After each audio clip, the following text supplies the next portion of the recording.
Hi, I'm Dan Danford. We're doing a series of podcasts on personal finance for DadsDivorce.com.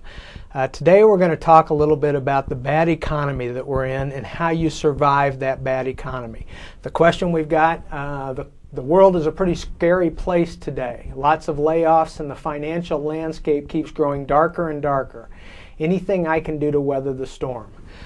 Terrific question. The news is full of bad news. Every place you go, whether you're looking at magazines or newspapers or you're on TV, checking the news, or even on primetime television programs, people are screaming about the bad economy and how tough it is.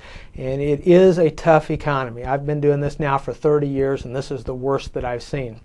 So it is a very difficult place, a very difficult environment out there. There are some things you can do, however, and we're going to talk a little bit about those today. The first thing that I tell everybody, and we talk about a lot of investments, but I'm not talking just investments here today, and that's to diversify. Now, in investments, when we talk about it, we're talking about, well, don't just have, one company's stock, or don't just have one government bond. Have a combination of stocks and bonds. Maybe some stocks from United States companies, but also stocks from other parts of the world. That way, when the U.S. economy isn't doing so well like today, maybe those countries, other parts of the world are doing much better. So you diversify by having very different things so that you can weather whatever environment comes along. You'll always have some things that are doing great, but you'll also have other things that aren't doing so well. So that helps from an investment perspective. But in other areas of personal finance, there are things you can do there to diversify. Generally speaking, having two incomes in a family is better than having one income in a family. That way, if somebody gets laid off, there's another job that keeps money coming through the door and keeps food on the table. If there's just one person in the family, which happens many times today, then maybe having two jobs.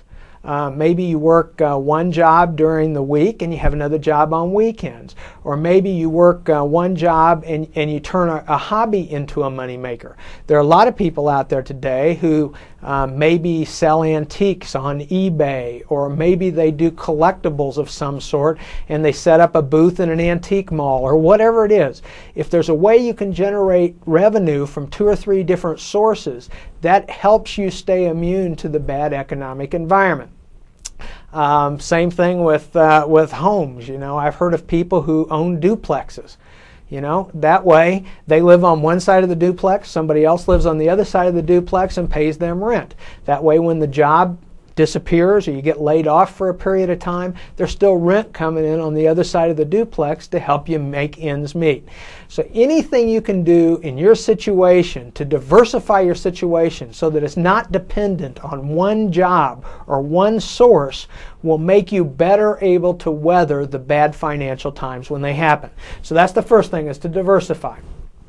Second thing, we talk about this, it seems like almost every week, but it's a really critical importance, and that is be conservative in how you use debt. I'm a big believer in borrowing. Sometimes how you borrow can make a huge difference in your personal finance. And so I'm not one of those people that says you have to pay off every single debt all the time. There's some debt that's better than other.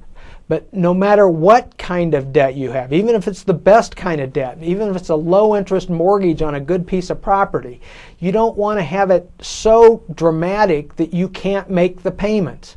Okay, so you need to be very conservative on how you set that up. Maybe what you need to do is to put more money down when you buy that property. That way your payments will be lower. Okay? Or if you need to buy something, maybe you need a new car or something, maybe the thing to do is, don't buy it today, save some money today so that when you do buy it 6 months or a year from now, the payments are actually lower. And so if something happens to your job, you'll be able to have enough money to go ahead and make those payments so you can survive. Somebody won't come repossess your car or repossess your house. I'm a big believer. I mean, most people can't get through life today without borrowing money for houses and cars. Those are pretty typical.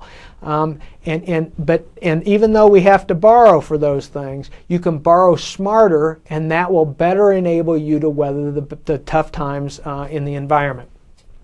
The third thing that I want to touch on, and this is really critically important, and I'm a big believer in this, and that is what we call lifelong education. You know, there was a day in America's history when you basically went to work at a factory and you worked in that factory your whole career, and when you retired, you got a pension check for the rest of your life. That doesn't happen anymore. As a matter of fact, the studies tell us that the typical person will change jobs, 5 or 6 times over the course of their career. And not just change from one company to another, but actually change from one career to another. So one of the best ways to weather bad economic environments is to have more than one skill set, so that if you lose a job doing what you're doing today, you have something else that you can pick up and get another job later. The other thing that makes this real appealing is that when times are tough like they are today, one of the ways that the government helps people is through training and education. You're able to go out and you're able to borrow money. You're able to get training and education for new jobs when you might not have been able to do that a year or 2 ago because those programs weren't available. They are available today, and I just encourage you, I don't care what your job is or what your age is, take advantage of those programs so that you can continue to grow professionally. I just can't tell you how many times I've seen that somebody loses a job at midlife and they come to me and they're very upset and very concerned, as we all would be. I work with those people, and 2 years later they'll come back to me and say it was the best thing that ever happened to me. I'm working in a job today that I love, and I would have never gotten to this job today if I hadn't lost that job before. So I'm just a huge believer in this. One of the ways, and it doesn't just have to be bad times, any time, one of the ways to protect yourself against bad times is to go get training and education so that you're prepared to do more than one thing. So let's go back to the question. The world is a pretty scary place today. Lots of layoffs, and the financial landscape keeps growing darker and darker. Anything I can do to weather the storm. None of us are immune to bad weather.